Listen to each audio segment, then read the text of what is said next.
नमस्कार, आप देख रहे हैं एनबी न्यूज़ 24/7 नीलम बोध के साथ। साथियों, भारत की राजनीति में आरक्षण लगातार एक मुद्दा बना हुआ है और दोबारा से यह मुद्दा फिर से गर्मा गया है जब राहुल गांधी अमेरिका की यात्रा पर गए। राहुल गांधी ने अमेरिका की यात्रा में अपने इंटरव्यू के दौरान कुछ इस तरह का बयान दिया जिसको लेकर भारत के राजनीतिक दल सक्रिय हो गए और खासकर भाजपा व सपा राहुल गांधी को घेरते नजर आए। साथियों, उनकी मोटी मोटी स्टेटमेंट दिखाई गई कि राहुल गांधी आरक्षण के विरोधी हैं और उनको लेकर तमाम राजनीतिक दलों ने अपनी अपनी प्रतिक्रिया दे डाली। साथियों, राहुल गांधी से जब इंटरव्यू में आरक्षण के मुद्दे पर चर्चा की गई, खासकर SC ST OBC के आरक्षण को लेकर उनसे सवाल किया गया क्या जो SC ST आरक्षण है वह कितना बराबर है, कितनी भागीदारी है उसमें, और उन्होंने अपने उत्तर में कहा कि जब भारत में पूरी तरह से समानता आ जाएगी तब हम आरक्षण को ख़त्म करने के बारे में सोच सकते हैं, लेकिन आज भारत में समानता नहीं है। मुझे नहीं लगता कि आज आरक्षण को ख़त्म किया जाए।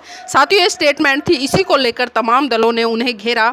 यहाँ तक कि बसपा सुप्रीमो ने भी ट्वीट करके कांग्रेस पार्टी और राहुल गांधी पर निशाना साधते हुए देश के लोगों को कहा कि केंद्र में काफ़ी लंबे समय तक सत्ता में रहते हुए कांग्रेस पार्टी की सरकार ने OBC आरक्षण को लागू नहीं किया और ना ही देश में जातीय जनगणना कराई, और अब यह पार्टी सत्ता में आने के सपने देख रही है। इसके इस नाटक से सचेत रहें, आगे भी यह जातीय जनगणना नहीं कराएगी।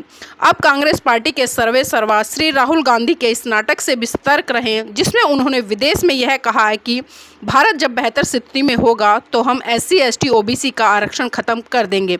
इससे स्पष्ट है कि कांग्रेस वर्षों से इसके आरक्षण को खत्म करने के षड्यंत्र में लगी है।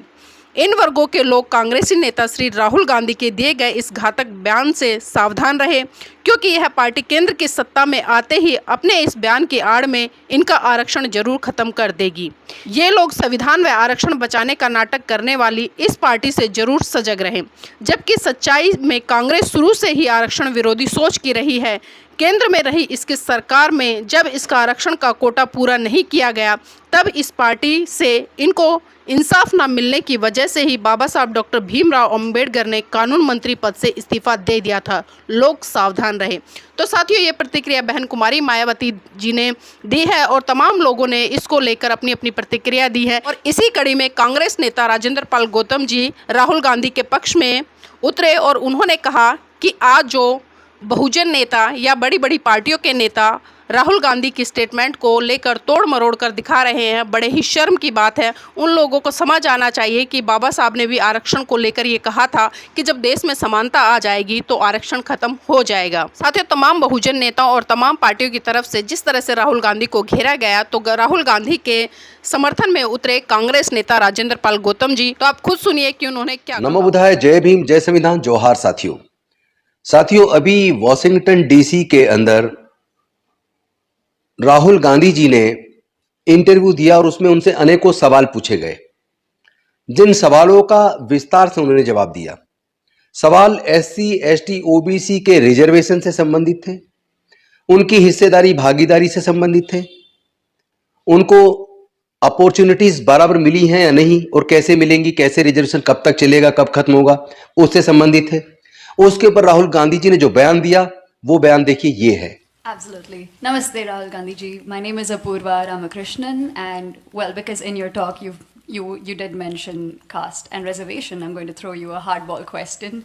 In that, I would specifically like to know your thoughts and your party's thoughts on at what point, if at all, would we move away or would you move away from the idea of caste-based reservations being a permanent solution to the underlying grassroots issues that necessitate such reservation-based systems? At what point would we as a society, but more importantly you and your party, look at caste as caste-based reservations as a treatment of the symptoms and not the actual problem?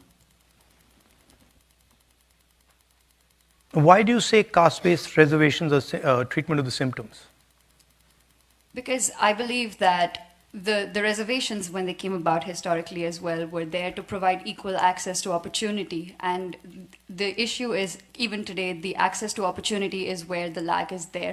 And do you think there are better ways to strengthen our systems institutionally at the grassroots levels than the caste-based reservation? Well, let's look at the numbers. If you look at the Indian government, and you look at, there's 70 bureaucrats who run the Indian government, secretaries to the government of India. These are the guys that take pretty much all the financial decisions in the government. Okay?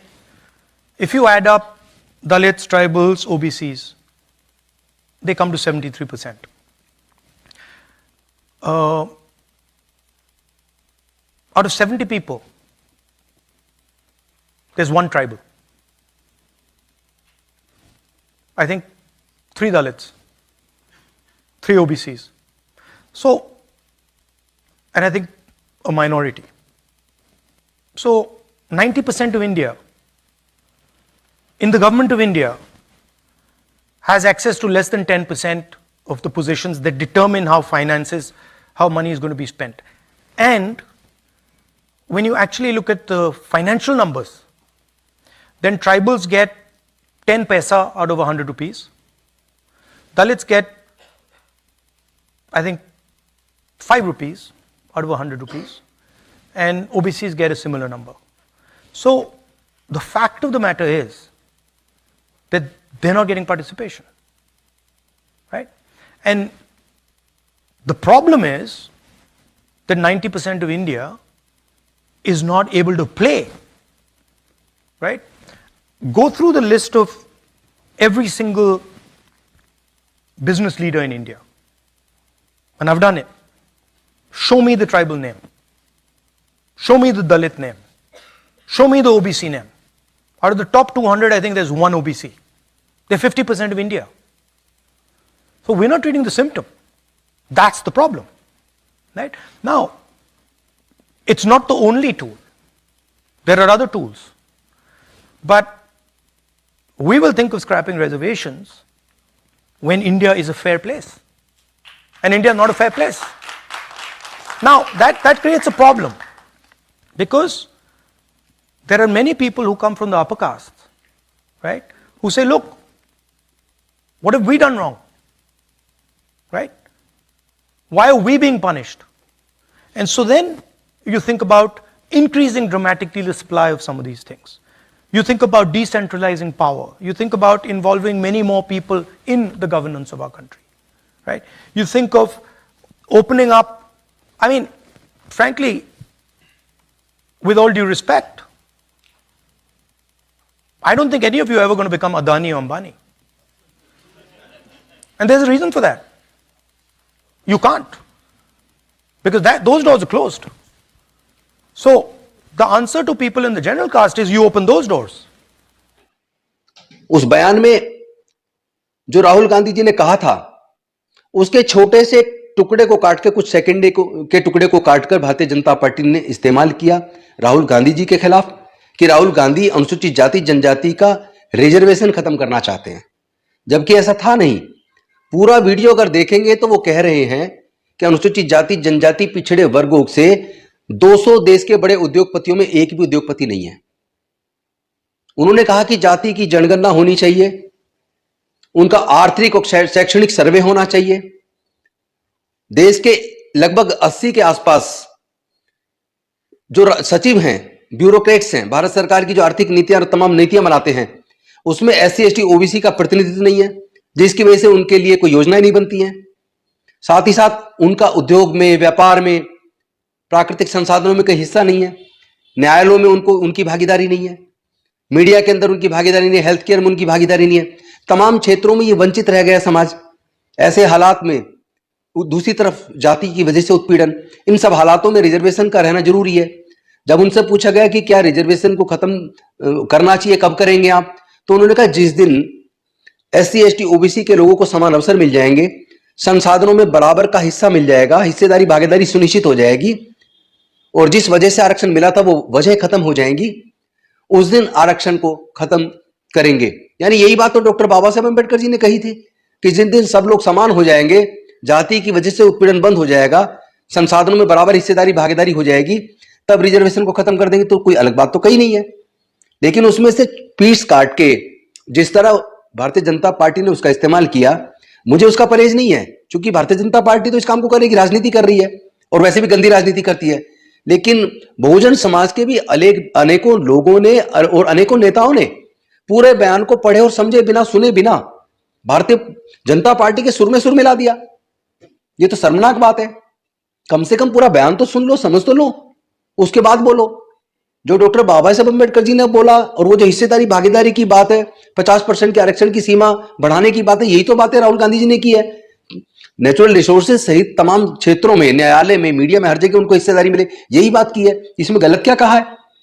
तो मैं कहना चाहता हूं बहुजन समाज के लोगों से कि आप भाजपा के सुर में सुर मिलाने की बजाय पूरा बयान सुनिए और उसके बाद सामाजिक न्याय की लड़ाई में साथ आइए। डॉक्टर बाबा साहब अम्बेडकर का मिशन, जो फूले साहू अम्बेडकर पेरियार का जो मिशन था, जिसको बाद में माननीय कांशीराम साहब ने आगे बढ़ाया, उसी को आगे बढ़ाने की जरूरत है। गुमराह होने की जरूरत नहीं है। बस इतना समझ लीजिए, इसी से मूवमेंट आगे बढ़ेगा। बिल्कुल भी गुमराह मत होइए। बहुत बहुत धन्यवाद। नमो बुद्धाय। जय भीम, जय भारत, जय संविधान।